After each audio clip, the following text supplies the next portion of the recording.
একদিন সন্ধ্যাবেলায় কয়েকজন বন্ধুবান্ধব মিলে গল্প করতে করতে নাসিরুদ্দিনকে বললেন, ভাই, আজ তোমার বাড়িতে আমরা সবাই খেতে চাই, খুব ইচ্ছে করছে তোমার বাড়িতে খাওয়ার।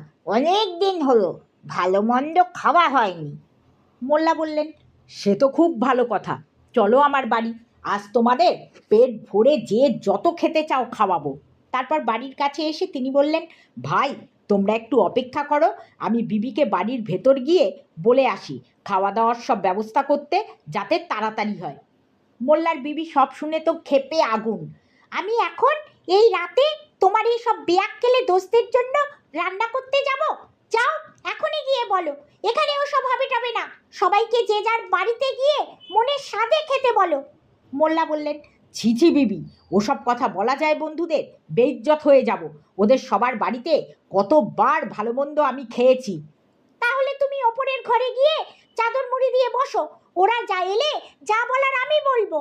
এদিকে বন্ধুরা অনেকক্ষণ বাইরে অপেক্ষা করে শেষটায় কড়া নেড়ে হাঁক দিল, ভাই নাসিরুদ্দিন, আমরা আর দাঁড়াতে পারছি না, দরজা খোলো।